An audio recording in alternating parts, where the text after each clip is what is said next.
noqonay oo reer ka soo wada baxay ya dad walaalo reer ka soo wada baxan noqonay madaxweynaha iyaga qaaliga ah kadarka dahabka noogu jiray ee waxaan doonaynaa sidaan maanta wada joogno maanta uma kala yaacayna aswalashadana wada joogno ma lahan aan saarayna goor kastaba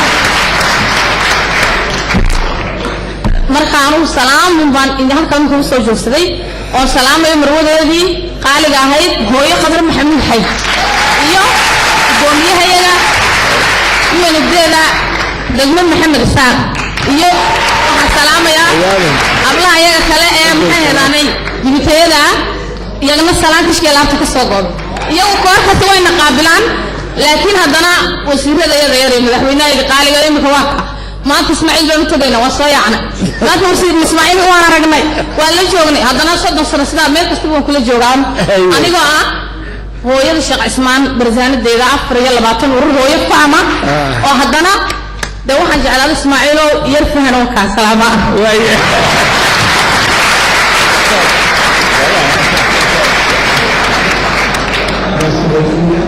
Le ministre va répondre à la série de questions et puis nous passons ensuite à la pause café. Merci.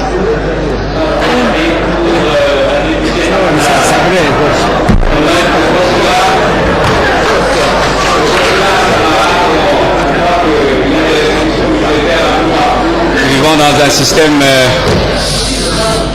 budgétaire assez restreint, comme on le disait, donc on y réfléchira. C'est vrai que c'est un corridor, c'est une voie importante, mais à terme, on y réfléchira et on va essayer de trouver une forme de représentation qui va peut-être évoluer vers un consulat.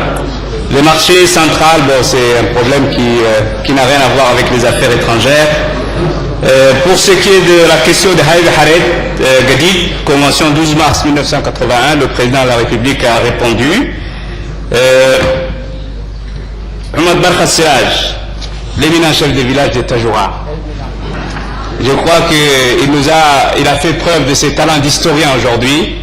Nous le remercions pour cela. J'aimerais juste ajouter à ces informations qu'il existe une convention qui a été signée en 1897 entre Ménélique et Léonce Lagarde à l'époque. Donc nous avons beaucoup de nos ressortissants qui travaillent dans les organismes internationaux et ce sont nos porte-voix et nos porte-paroles. C'est comme ça que nous les considérons. À un moment donné, on disait on n'a pas de cadre, suffisamment de cadre, on ne va pas laisser partir les gens. Non. Je crois que la véritable politique qui permettra à notre pays de briller et de rayonner partout dans le monde, c'est d'avoir des gens un peu partout. Et les affaires disent, à part Missile Hita, Marie Solafanatkulu Yanim Neta. Sola Daka Kalai Sola Daka Kalai Shishesta ay Wahasain Ofuku Wujiro. Bilo Wahir Kuguso Toure.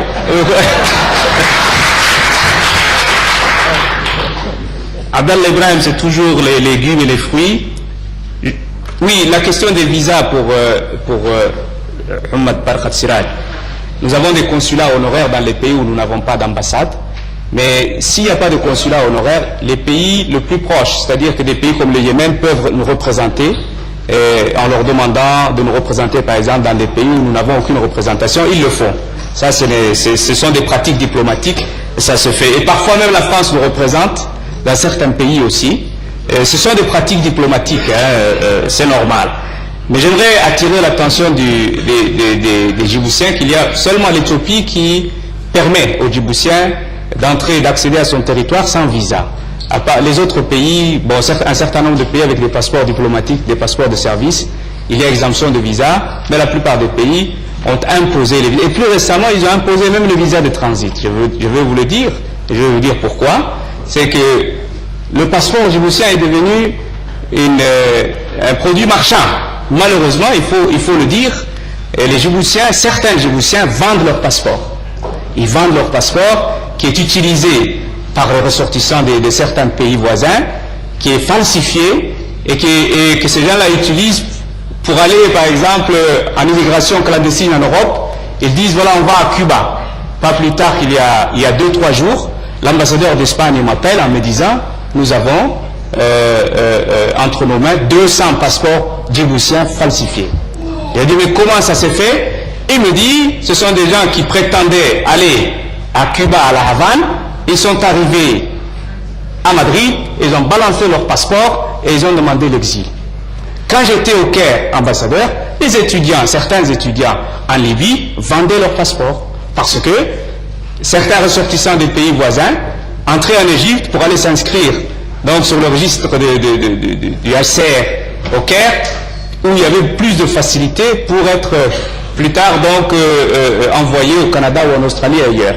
Et une fois par mois ou une fois tous les 3 mois, on m'a amené des passeports. Et les Djiboutiens, les jeunes venaient, voilà, j'ai perdu mon passeport. Bon, une fois ça passe, 2 fois ça passe, 3e fois on a compris. Bon, on écrivait au ministère de l'Intérieur pour faire d'abord, donc, le demandeur faisait une déclaration de perte, on écrivait au ministère de l'Intérieur et le ministère de l'Intérieur prenait son temps pour faire l'enquête et moi je leur donnais de laisser passer pour qu'ils rentrent au pays, mais plus de passeport. Donc il faut le savoir, si aujourd'hui on nous impose des visas de transit, c'est parce qu'une partie des Djiboutiens vendent une partie de leur dignité. Parce que quand on vend un passeport, on vend sa dignité. On vend sa dignité. C'est un titre de voyage, mais c'est aussi l'emblème national. Et qu'est-ce qu'il leur reste? Le jour où ils auront besoin d'argent, ils vont peut-être vendre l'autre partie et ils seront apatrides. Voilà. Pour ce qui est de la résolution 1862, la résolution 1862, c'est la question qui a été posée par Adam Moussa. Ne prévoit pas de sanctions. Il y a quelques dispositions prévues par cette résolution.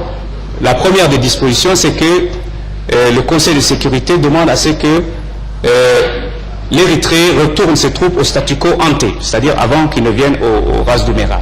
Ensuite, qu'ils reconnaissent qu'il y a une dispute frontalière avec Djibouti et qu'il entre dans un dialogue constructif avec Djibouti. Et en 4e position, il y avait un délai qui avait été donc accordé de 5 semaines à l'Érythrée pour retirer ses troupes et d'1 semaine au secrétariat général des Nations Unies pour produire son rapport. Les 5 semaines se sont écoulées, la 6e semaine s'est écoulée, nous avons relancé le secrétaire général des Nations Unies. Aujourd'hui, nous sommes en train de travailler sur une résolution qui va inclure des sanctions. Tous les 15 membres aujourd'hui du Conseil de sécurité sympathisent et sont solidaires de notre cause, ils savent qui est l'agresseur, ils savent qui occupe le territoire de l'autre, et c'est une question de temps. Et je crois que c'est la voie que nous avons choisie, et dans un proche avenir, cette résolution, Inch'Allah, sera adoptée. Je félicite le jeune Mohamed Jama qui déploie des efforts vraiment louables pour représenter dignement la jeunesse djiboutienne dans les forums internationaux. On était à Québec ensemble. Et vraiment, un coup de chapeau pour lui, il est vraiment très dynamique. Pour les étudiants et les stages de formation dans le système des Nations Unies, nous allons y travailler, mon collègue Ahmed Ali Silla et moi-même. Sinon, voilà, je vous remercie de votre aimable attention. Merci beaucoup, monsieur le ministre. Je tiens à informer l'assistance que nous avons passé 2h30 avec le ministère des Affaires étrangères et de la coopération. Maintenant, nous avons encore 11 personnes, malheureusement, mais on va passer à la pause café. Je vous remercie.